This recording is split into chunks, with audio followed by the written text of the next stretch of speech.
This program is brought to you by Freedom from Fear, a nonprofit organization dedicated to helping people who suffer from anxieties and depression.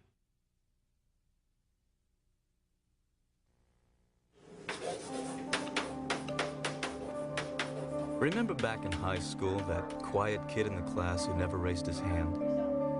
There's always outsiders in every high school, but I mean, I felt like I was on the outside of the outsiders. And how about that coworker of yours who hardly speaks at meetings? If they ask my opinion on something, I just, I get very frightened. We've all known people like this before, and we've all suffered through our own share of shyness. Do you brush your teeth every day? But for some people, shyness goes way beyond what you could ever imagine. This documentary will take you on a journey into the world of people who suffer from social anxiety disorder, the third most common mental disorder in our country after depression and substance abuse. What does it feel like to suffer from this disorder? It's a feeling of terror, like a life and death situation. There's another aspect. How does it affect families? It's a chemical situation that has affected just about all 11 aunts and uncles of mine, and it's now come down to second and third generations. What causes it? We've recognized the disorder. We've described it. We understand something about the biology, a lot about how common it is in the population. And how can you get help? If somebody does have social anxiety disorder, they should know that there is very effective treatment, and treatment that's very safe and well tolerated. I want to be confident, I want to be outgoing, I want to have a lot of friends. I'd like to move up in my career. I really think I have a lot to offer. I just have to get past this awful fear. One of the things that strikes me is that there's all this lost potential in a group of people who tend to be our most sensitive and often our most caring. So it's like those are the people we need to get out.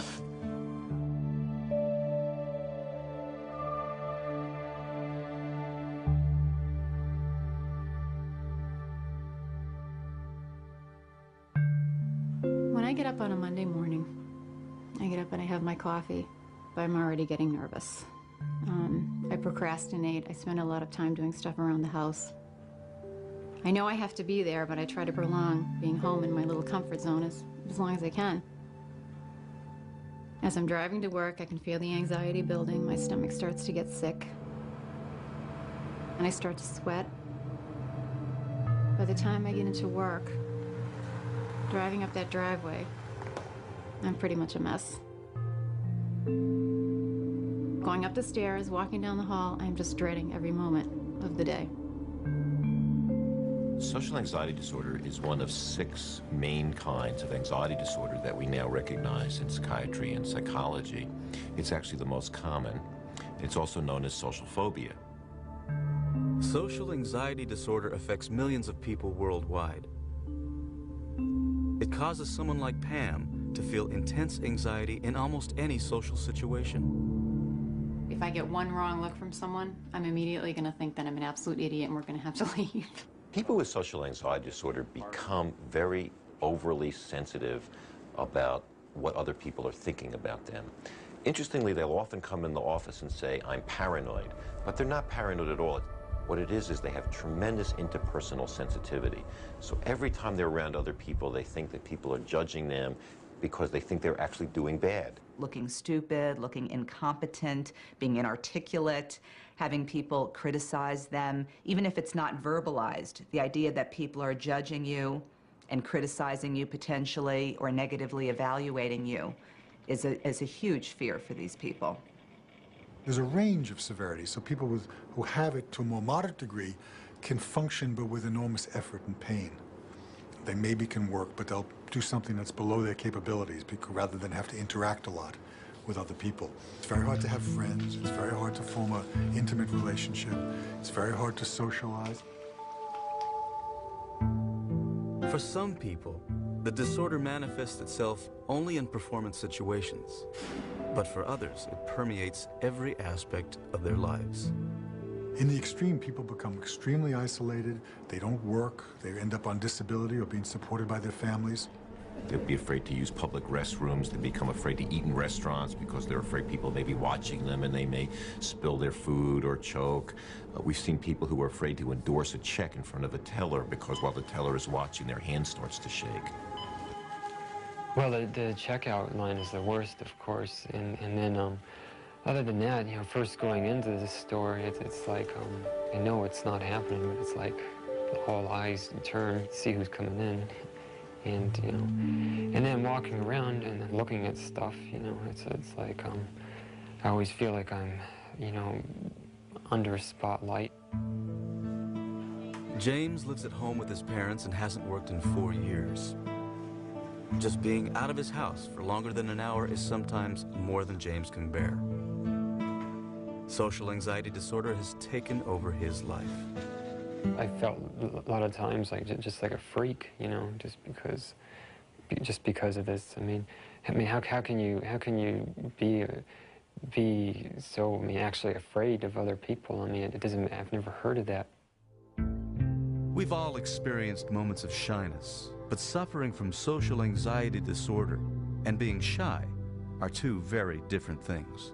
Shy people may be uncomfortable or not like doing certain things, but they're able to do them. Whereas the people with social anxiety disorder get these actual panic attacks and really cannot do these things. While socially anxious people are often limited by their disorder, shy people play an important role in society. Our society rewards with a great deal of dignity and economic reward those who like to work alone, like computer programmers, scientists, poets, writers. T.S. Eliot was a very shy child and a very shy adult, and so he closed the door and wrote poetry and plays and won a Nobel Prize in Literature. It's only a problem when it's over the top, okay? When it incapacitates us, when it keeps us from getting to do the things that we want to do in life, when it robs us of pleasure, when it keeps us from working, when it keeps us from having relationships, it's a problem. The worst time for me was in a particular meeting where I was having a panic attack, and I still can remember the feeling of just being frozen. I didn't want to turn my head at all. You know, I was afraid to look at anybody on the side of me. Just sweating and just having this feeling of being outside my body, kind of looking down on me. It's a feeling of terror, like a life and death situation, basically. And it's totally unrealistic, but that's how I feel inside. Chris is a computer programmer. He started a social anxiety disorder website to help others who are going through struggles similar to his own. Right.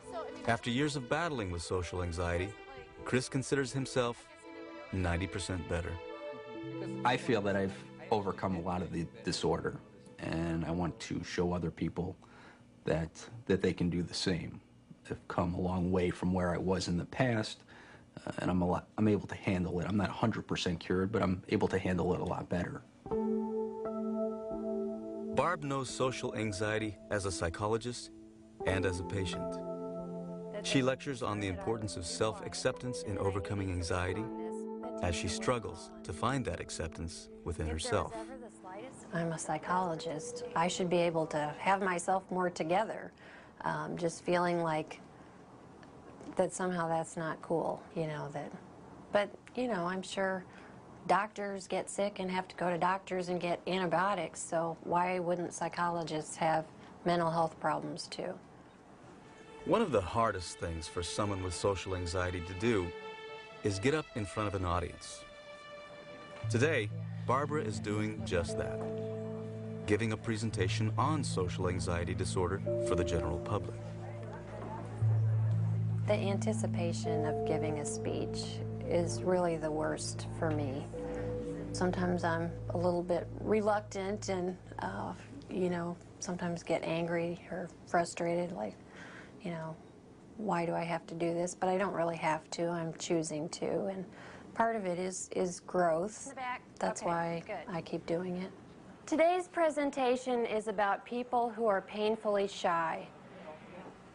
It's also known as social anxiety disorder or social phobia. But this presentation is more than just about social anxiety disorder. It's about courage. I'm going to try something that I haven't done before.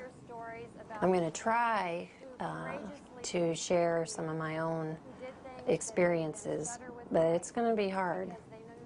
It's not like I go around and tell everybody that, oh, I have this problem with anxiety and, you know, I don't do that. I did well in school academically, but I never said a word. I always sat in the back of the class, hoping the teacher wouldn't call on me. If there was ever the slightest hint that class participation would be involved that day, I felt like I was literally going to die. If there's anything I hope I can pass on to my son, is the important lesson I've learned. It's good to take risks, unless you take the risk to break out of your comfort zone, to try new things. Your world stays small, and you never know what joy you might be missing. Thank you very much.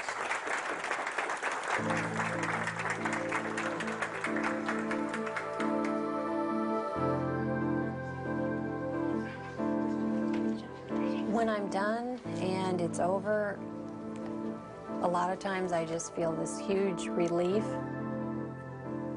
But also there's been times where I feel so emotional, like I want to cry, because it's just like I think I've built so much into it, and it's just been so draining that, you know, I just kind of, I don't know, it just all. What do you feel? I don't know, I'm just sad.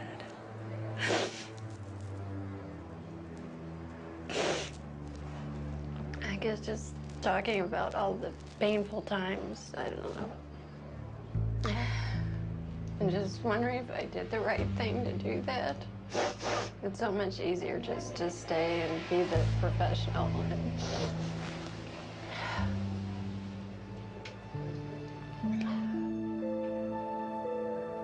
Over the last 2 decades, experts have explored what causes this disorder. We certainly know that it runs in families, so that people who have first-degree relatives, parents, for example, who have the illness are more likely to get it than other people. But that only explains a part of the reason people get it. Many people have a situation where maybe they were humiliated, criticized, rejected, evaluated poorly socially, and then they felt a loss of control, and they felt embarrassed, and there was a lot of shame that they experienced in that moment. And then what happens is they became more and more fearful of those situations.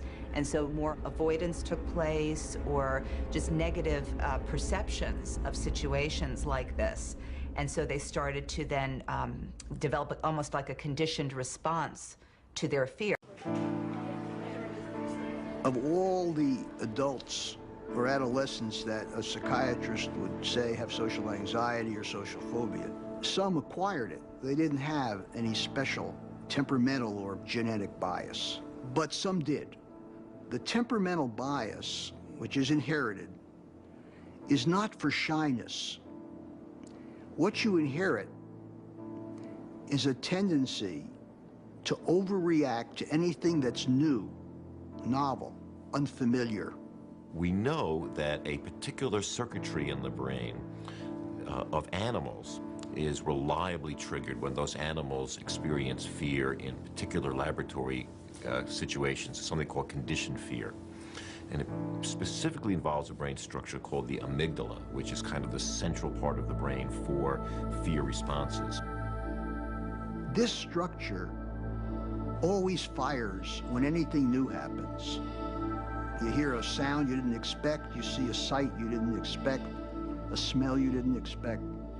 And we think that the children who are born with this bias to overreact to novelty inherit a neurochemistry that makes this structure, the amygdala, very excitable. In a groundbreaking study, Dr. Jerome Kagan of Harvard University videotaped the reactions of infants to unfamiliar stimuli. His research suggests that some infants have a temperamental bias to experience anxiety. If you were an infant with such a chemistry, then if we showed those infants interesting stimuli they never saw before, like mobiles, colorful dolls that were moved in front of their face, that if you had this chemistry, you would begin to show this motor vigor and begin to cry because we had passed your threshold. That is a sign that you have inherited a chemistry in the amygdala that has rendered it very excitable. Therefore, for the rest of your life, you should be biased to react to unfamiliar things with an initial restraint. Kayla, what did you learn yesterday? Did you have your picture in your desk? Is your picture in your desk? Can you share it with us? Kayla is 7. She suffers from a disorder called selective mutism, which is a form of social anxiety disorder. There are some children that just manifest social phobia this way. They just literally shut down. And they do it with their voice because that's their easiest way of not communicating, not interacting. They find that, and over time they learn, that's like a learned behavior. So they shut down and they don't speak, so no attention will be brought to them. Do you brush your teeth every day? Yes or no? Do you brush them every day? Yes? Are you shaking your head, Jess? I didn't hear it rattle. Shall I come back to you? Okay, I'll come back to you. These children want so desperately to talk, and they can't. The words just don't come out. They can't speak. It's stuck. I've had little kids tell me that they're stuck in their throat, they're stuck in their chest, their tongue's playing tricks on them, their lips won't open up right, their mouth just doesn't work, their brain is telling them not to talk.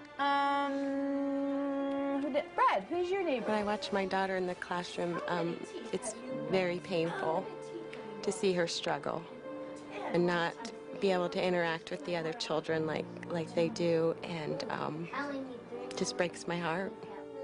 But before Kayla was diagnosed, Sherry was filled with frustration and anger. I can remember yelling at her, saying, why are you doing this? Quit embarrassing me.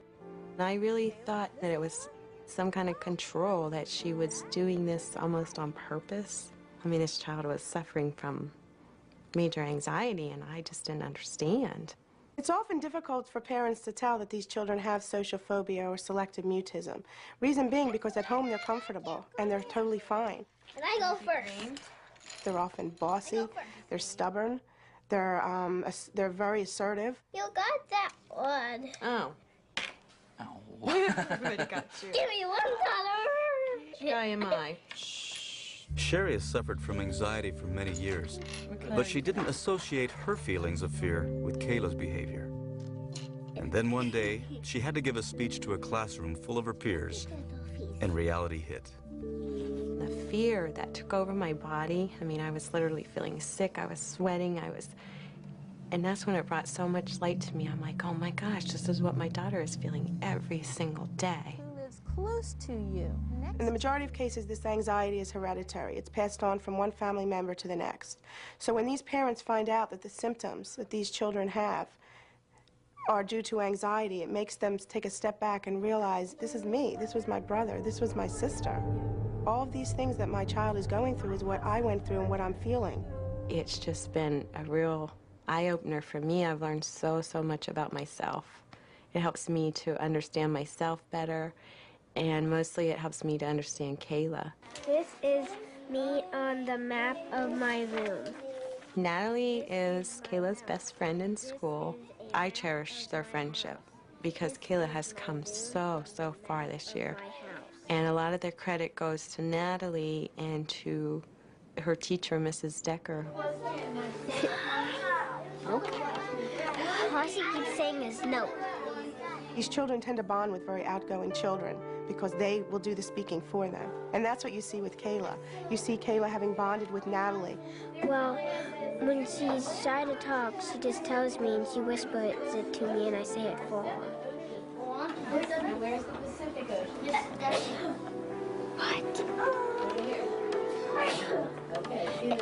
And I made her talk because the first she was reading to me and I keep telling her that she could do it. Kayla's come a long way. She's got good friends in school and she speaks with Natalie. But in order for her to fully recover, Dr. Blum has suggested that she take antidepressant medication. We should start them on very low doses of medication in order to lower their anxiety level. The children are much more receptive when their anxiety is lower. They're able to perform the things that we need them to do. Once Kayla becomes more confident and comfortable in the classroom, she will be slowly taken off her medication. The prognosis of selective mutism, when it's viewed from an anxiety perspective, is excellent. These children overcome selective mutism. So if we can give them the coping skills and develop behavioral techniques to be able to deal with a stressful situation, they're able to carry that over into their life as they get older. Now I try to look at things in such a positive way, and I know that, we recognize the problem and that we're getting help for her, and she's going to overcome this at a young age. And she won't hopefully have to go through the pain all these years that other people do. Kayla is fortunate. She's growing up in a time when many doctors and families are recognizing this disorder in children. But for socially anxious adults like Chris, the diagnosis took years. Last time I came, Chris is visiting his parents' home for the first time since he has started treatment for social anxiety disorder. The conversation brings up painful memories of a lonely child, as documented by his mother Audrey in her diary. But I can see going through this, there's a number of times when I do mention shy, and I mean even one particular place where I'm actually concerned about Chris's personality. He didn't want to leave the yard all last summer. He wouldn't talk or even look at others. He wouldn't go to the neighbors' houses and had trouble with Sunday school and library school. Yeah, I mean, I know there were some problems because I didn't feel comfortable. I remember I'd go down to the bus stop and everybody would sit on one side of the street, and for some reason I would stay alone on the other side by myself. So there's another aspect in our family. I have cousins that have social anxiety situations, but I have lots of aunts that have had phobias. Grandma couldn't walk around the block unless you and Corey were with her because her legs would be like rubber. Aunt B couldn't go on a bus. They all had heart palpitations, anxiety attacks. It's a chemical situation that has affected just about all 11 aunts and uncles of mine, and it's now come down to second and third generations. Very heart-rending to think that you were experiencing these things, and I would have loved to try to help you with it. Social anxiety affects more than the people who suffer from it. It also has an impact on everyone who loves and cares for them. So do you think you've gotten everything you want to get for your mother for Christmas? I feel at times so sad that she has so much capability, so much intelligence, beautiful woman, has everything in the world going for her, but she can't recognize it. I think at the party, that's extremely painful for me to watch. Is somebody that I care so deeply about. When she thinks, okay, I'm ugly, I seemed unprofessional, all of these thoughts, my first reaction is to just say, you're crazy. I think it's hard because I've always seen so much more in her than she sees in herself. I didn't know I had social anxiety disorder, and they didn't have a word for it back then anyways. I mean, I was pretty depressed, not very happy. See, I feel bad for even my parents watching this. I cried myself to sleep a lot. But I don't know if I want them to know that. I was suicidal, a lot, and they didn't necessarily know that, but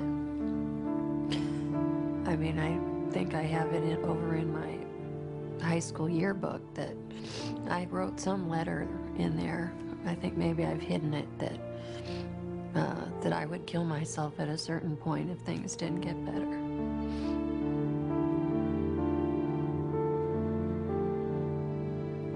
in high school, I didn't have too many friends. I was a lot smaller than some of the other kids. I kind of got picked on a lot, beat up a lot. It's especially tough dealing with this disorder, I believe, being a guy, because we don't want to show our weaknesses, and with the social anxiety, being shy and reserved, that's a weakness. Don't worry, just relax and have fun. You're perfectly safe. So I try to compensate in other areas by doing things like skydiving, getting involved in sports, bungee jumping. I think I did a lot of crazy things to try to show my manliness, I guess. There's always outsiders in every high school, but I mean, I felt like I was on the outside of the outsiders, because I was just completely alone with everything I was going through and everything I went through. And it was tough just seeing other people having at least one friend, you know, just to, you know, get through it all with. And I didn't fit in with the other kids and all that, so I mean, there were a lot of bad experiences just getting through high school.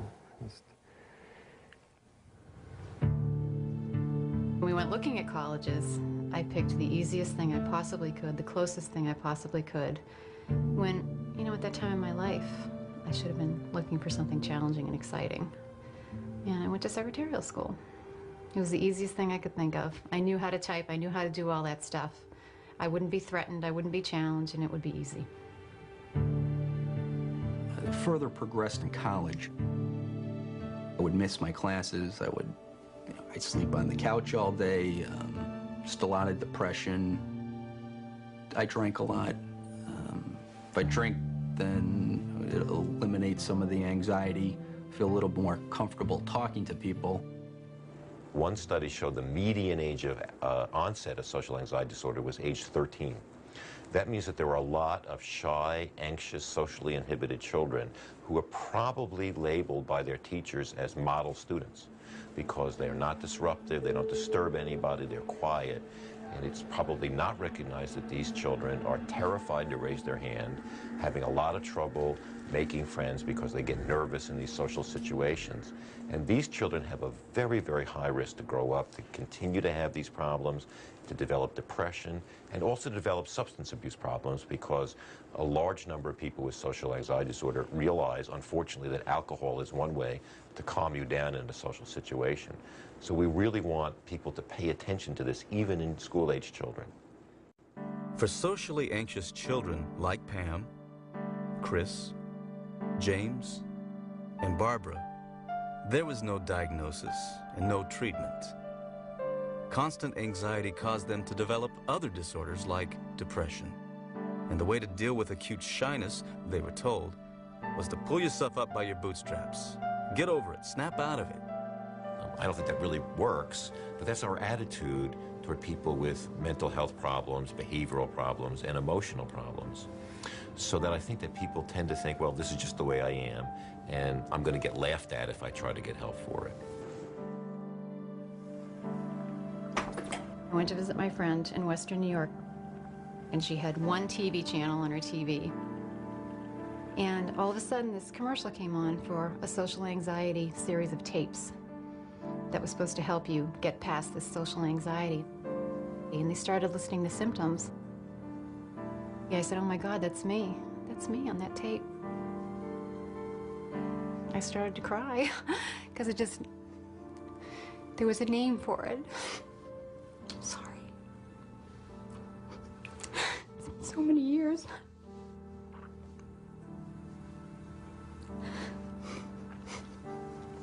There was a name for it, and something existed. And it looked like I could get help. Sorry.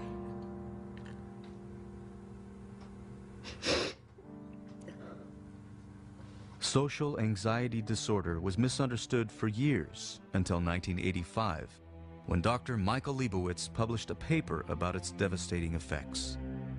Dr. Leibowitz started the first anxiety disorders clinic in the United States. In the last 15 years, we've recognized the disorder. We've described it. We understand something about the biology, a lot about how common it is in the population. We can really help most of the people affected by it to a significant degree. At the New York State Psychiatric Institute, a research team is looking into the brain in a whole new way. Utilizing PET scan imaging, they search for the answer to a puzzling question. How do the neurotransmitters dopamine and serotonin affect patients with social anxiety disorder? Neurotransmitters are chemicals that help pass a nerve signal from one neuron to the next. How do they affect us? Well, when you wake up in the morning, it's because certain nerves are flooding your brain with the neurotransmitter serotonin. Or when you're exercising, your nerve endings release dopamine, a neurotransmitter that helps muscles move more easily. Neurotransmitters affect everything we do, every thought we have, and they have a great influence on our sense of well-being.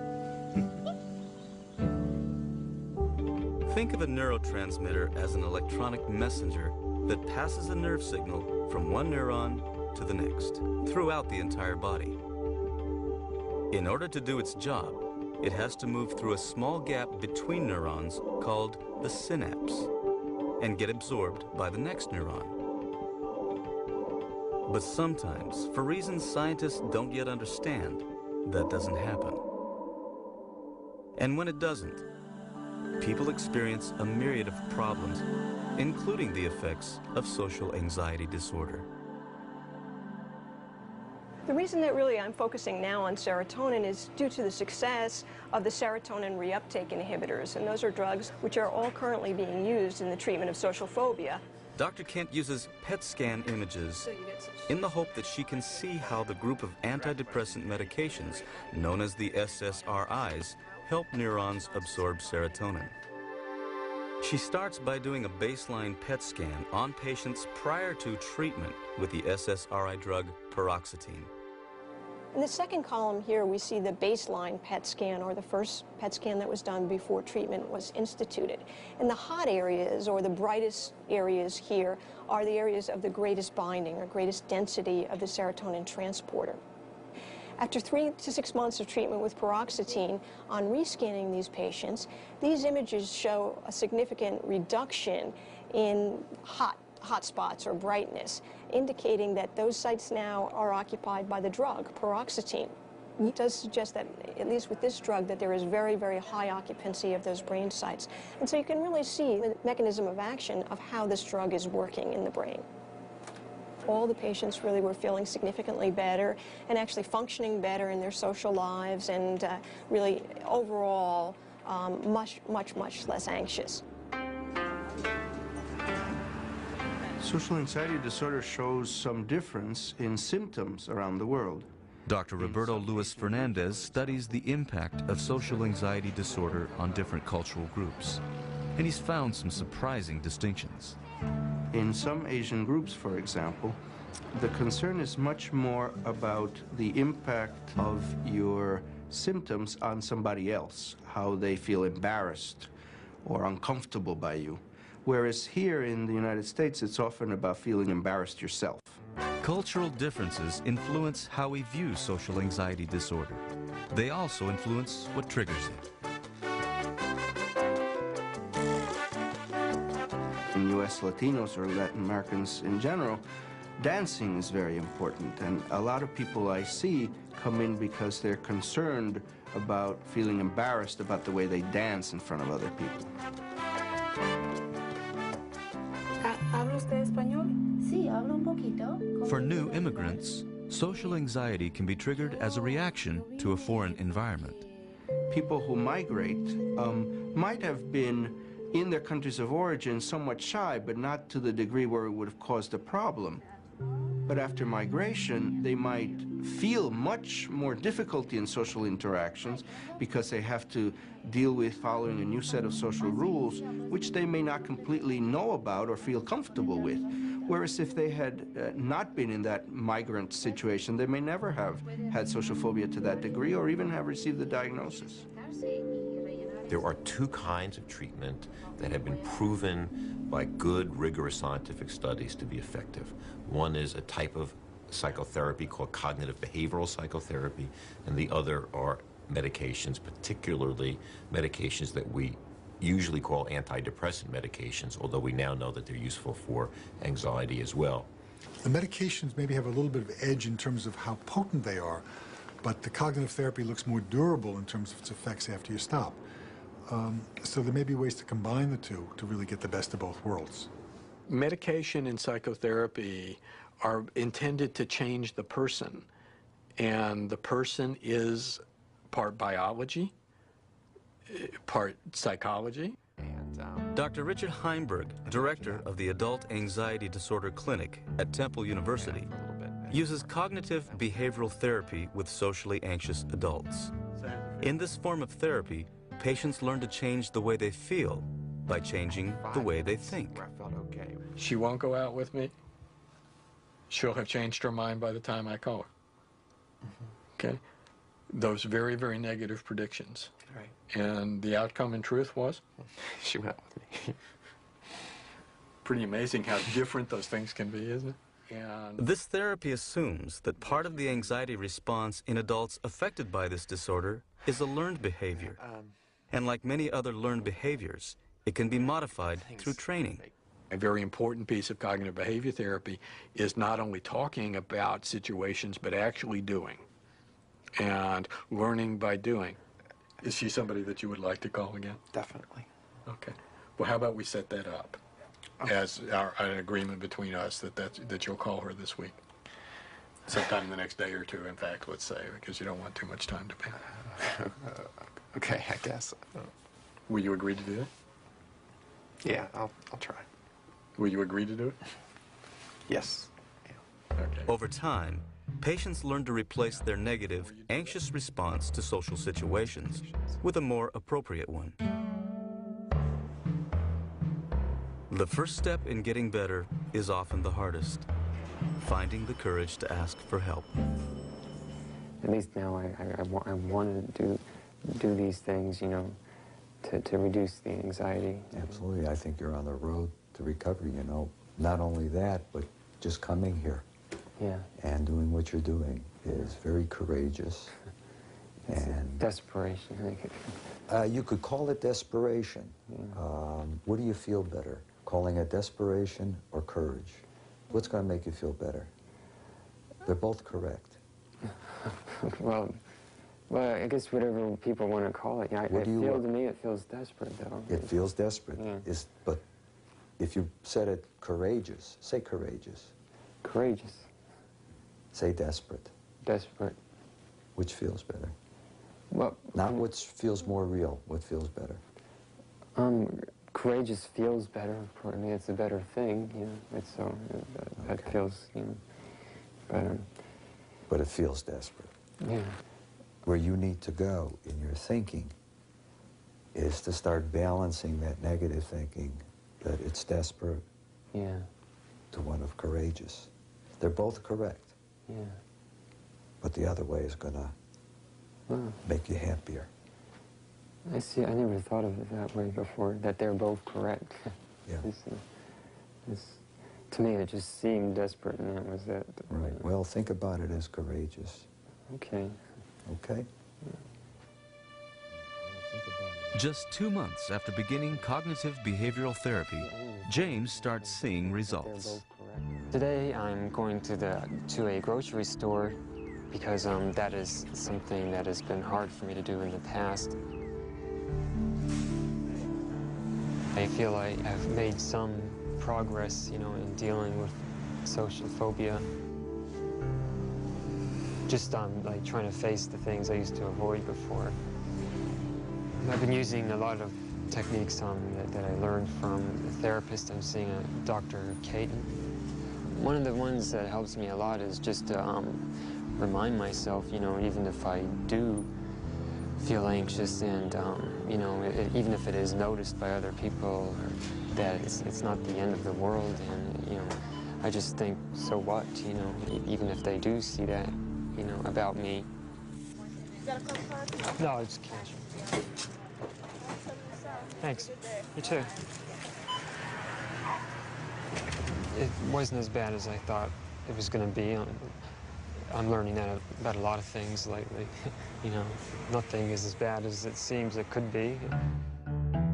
Another way James copes with his anxiety is by using a talent he's had for years, turning his experiences with social anxiety into cartoons. I guess it's like with writing, they say write what you know, and it's like, this is something I knew what it was like to go through, so I might as well do cartoons on that, you know.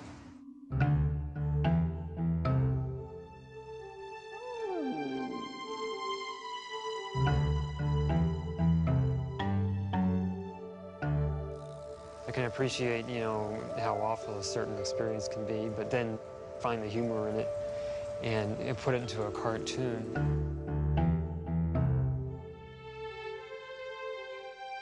A couple of websites that also deal with this have put them up. I've gotten a lot of good feedback. It's good just to look at the bad experiences and you know, make funny cartoons out of them.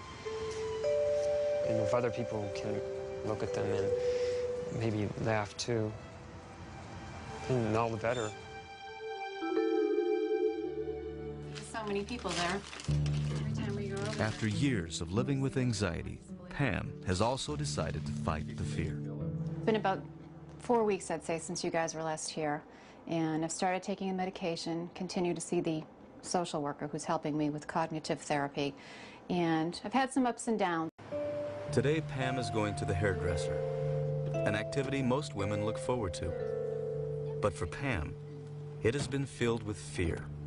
I've been going to the hairdresser in Boston for probably 12 years, and I'm still scared to go in and talk to this man.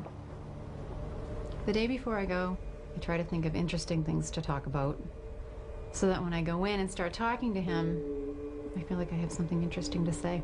And the day of the event, I'm a basket case. And it's nothing this man has done. For some reason, he makes me nervous. As Pam and her boyfriend Mike approach Boston, she waits for the inevitable hit of anxiety to take over her day.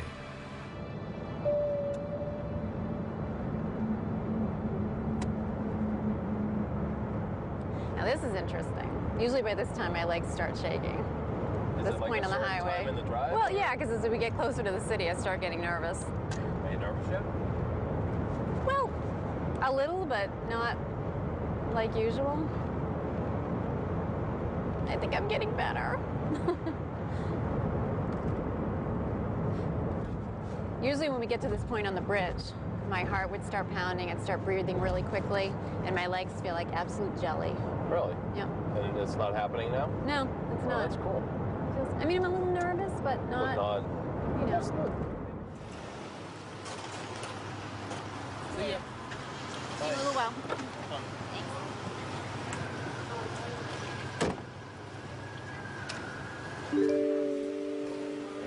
Pam and her hairdresser, Alan, have talked and laughed during their appointments for years. In all that time, Pam never let on that inside she was filled with anxiety. But today, their banter is surprisingly comfortable, and her laughter is real. Oh, feels great. Because I love to come in here. She loves it. This is the first time actually in about 12 years since I've started coming to the salon that I've actually really enjoyed being with him, as opposed to thinking of myself being nervous. It's a great feeling. A lot of people would never allow themselves to be filmed while in their mind they look the worst that they can possibly look. But Pam's so comfortable with herself. You might be surprised about that. If I can let myself be interviewed getting my hair done like this, I think I can do anything. Oh, I love the color. That was nice. Yeah. How'd you feel? I felt pretty good, actually. I didn't feel as nervous. And they filmed everything, the hair color. Were you embarrassed? A little, no, but not really. I think it must be the medication must be starting to kick in or something.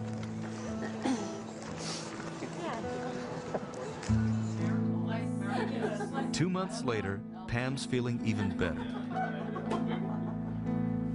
I'm doing much better since the last time I saw you. I feel like I have a sense of my confidence back. I'm able to talk to people now where I couldn't before.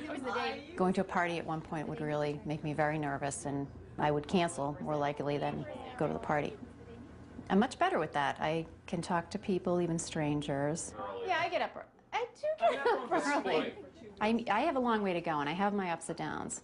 There are weeks when I feel myself getting back into that spiral again. Oh, you're bad, bad, bad. But you just pull yourself out, get your medication, go to the therapist, and you just feel much better. You can be friends with people. You can be social. You don't have to hide in your house or hide from social activities or hide from work. There is a way to get past this. It's liberating. The bus, the motorhome. It's been almost a year since Kayla started taking medication for her selective mutism. Kayla started on medication shortly after you were here, and the medication has helped her tremendously. At home here, she became much more adventurous. Going to the top. She would climb trees, hang upside down on her swing sets, and just became like a little monkey, which was something we never really saw in our child before. We didn't realize how truly inhibited she was just in everyday life before she started on the medication. I mean, it's just amazing to see what she can do now versus what she couldn't before. But the biggest change in Kayla comes out at school. Okay, hold on. Okay. Me and Abby will give them to you. Okay, and let me do it. In the classroom, Kayla has just really become a different child. Her body language is so different. She seems so completely more relaxed than she ever has been, ever in the last few years of school. She interacts so much more with the kids and, speaks with them now in small groups, doesn't have to whisper. Are you done? No. So good. Although Kayla's come a long way in a year, there's still some areas that she needs to continue working on. Where can we find Jumbo Burger? Like interacting with her teacher. Kayla, do you want to point to the Jumbo Burger? Sometimes she'll just nod yes and no. How much is it? Sometimes she'll say something, but it's usually just one or two sentences. And then other times she won't say anything, and she'll whisper in her friend's ear.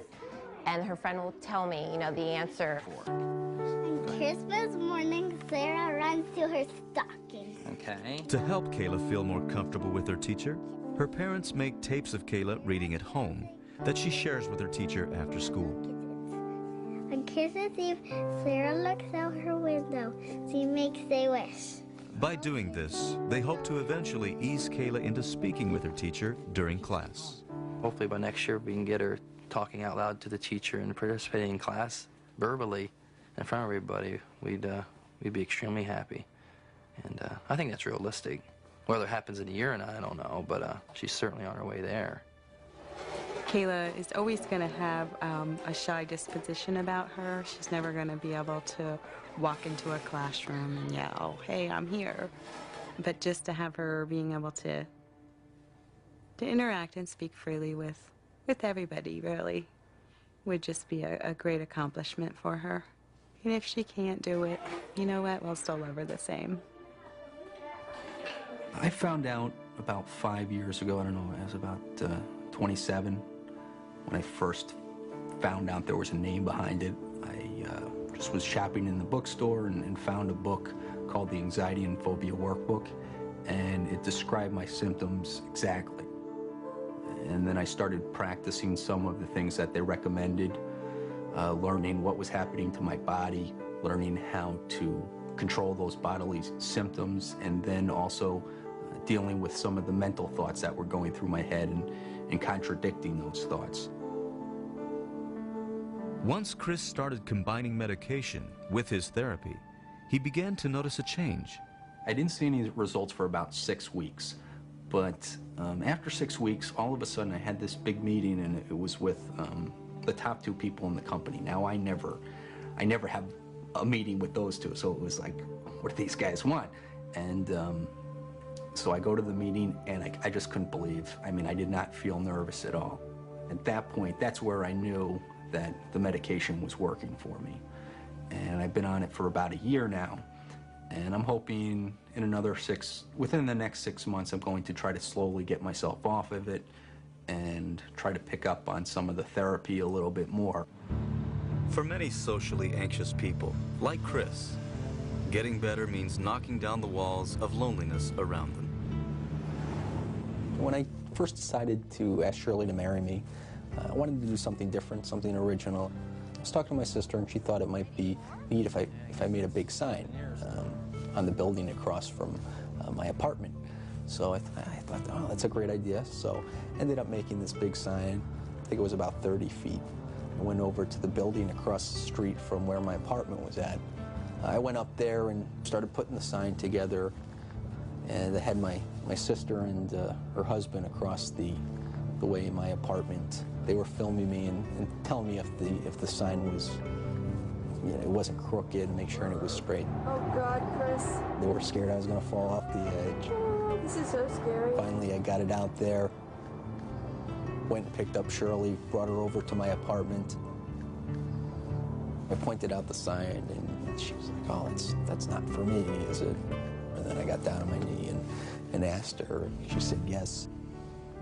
Looking back, I never thought I would have the opportunity to get married or find a relationship like this. Just feels really good to be able to overcome this and get to this point.